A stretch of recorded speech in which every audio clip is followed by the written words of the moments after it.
So this is musk thistle. It's what they call a biennial thistle. Again, it's on the B list,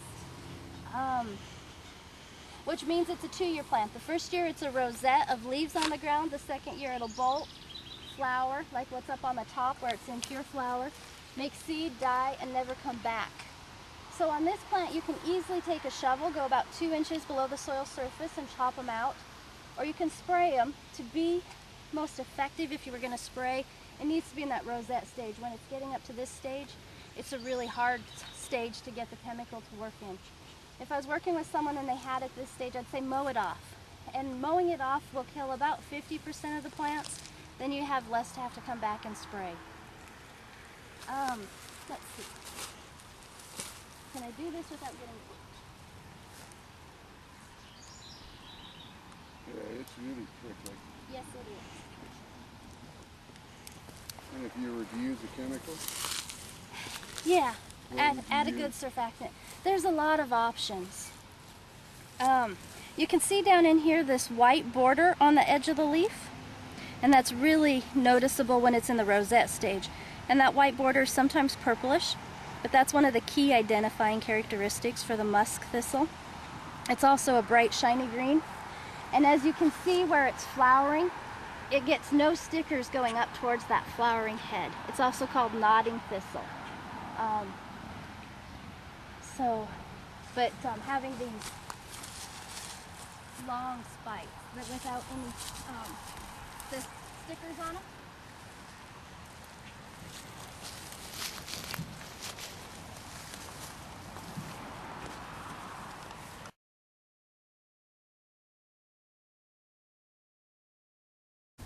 So this is curly dock.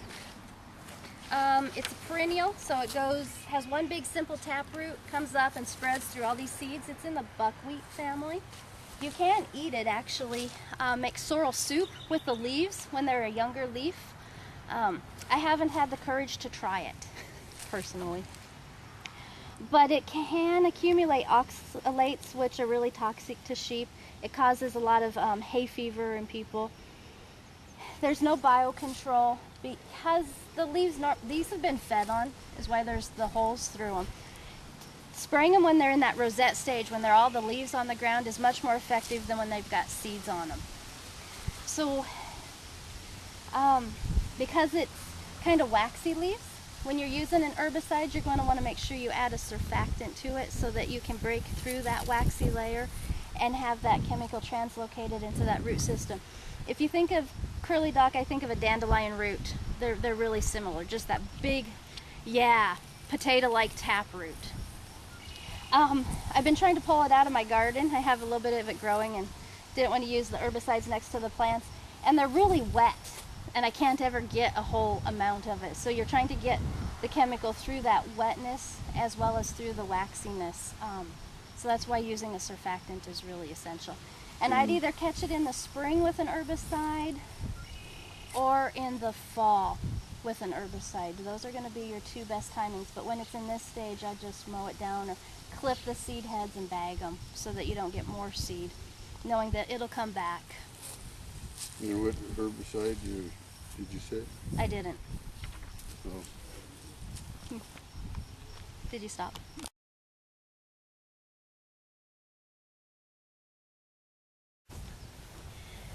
This is common mullein.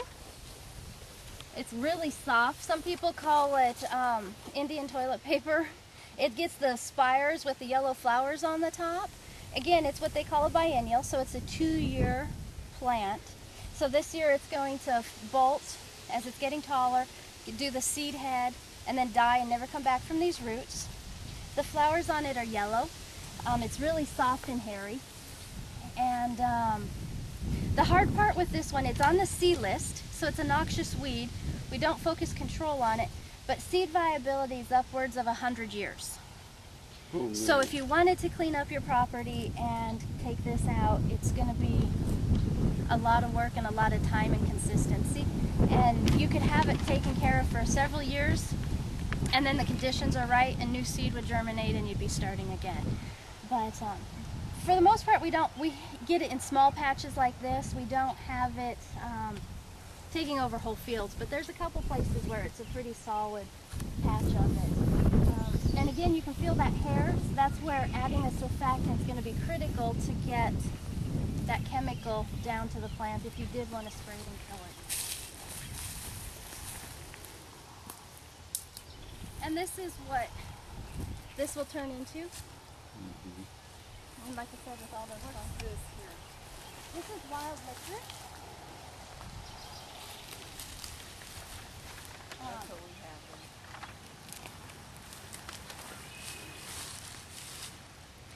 It's one of our native plants. It's useful in a wetland type area. Wildlife do use it.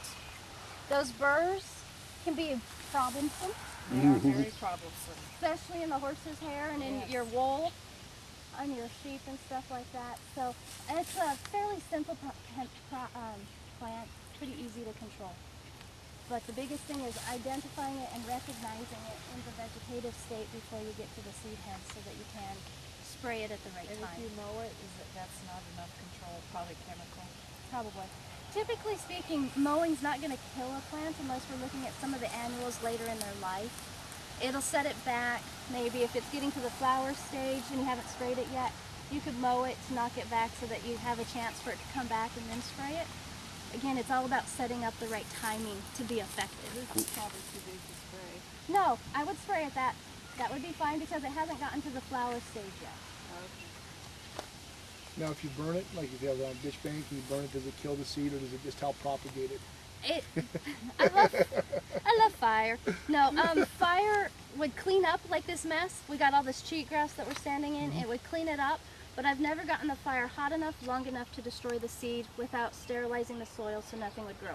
So that's that catch-22. You can use it to clean up the other weeds so you can get your herbicides to the plants you want, but I wouldn't use fire and expect that to destroy seed. Okay.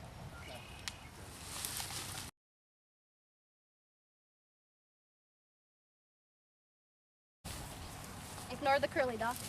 But this bush here, and it's what rabbit brush. It's one of our native shrubs. People are using it for landscaping. It grows in dry sites. Rabbit brush. You said it's okay then. Yeah, it's perfectly fine. It's one, like I said, it's one of our native species. Typically speaking, it's not invasive, but if you've overgrazed and you have a pasture that's not in very good shape, it can tend to take over. So it's more of a personal preference and a personal choice on it. Yeah, it says in here, Native Americans use the gray rabbit brush as chewing gum, for yellow dye, tea, and for medicine. So, I mean, it had some purposes and properties to it that was helpful and useful. It's that catch-22 if you like it or don't. I have it growing at the bottom of my stairs. I don't like it because I'm afraid a snake's going to hide in it. You know, so it's that, But my neighbor has it, and that's her whole front yard. And she thinks it's great because she doesn't have to mow it or do anything. And it grows without watering. Yeah, it does grow without. Maintenance. Well,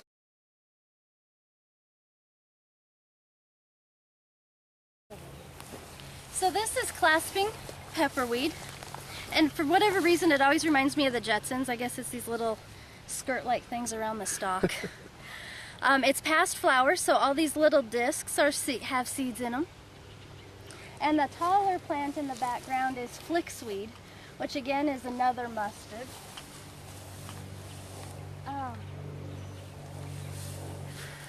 They're winter annuals, so they're going to germinate this fall, go dormant, be the first things that green up and cause us problems in the spring, like that March window time frame when everything was yellow on the hillsides and on the roadsides and purple. It was these plants. So there's a whole bunch of those. There's tons of the clasping pepperweed in here, exactly, mixed in with the foxtail.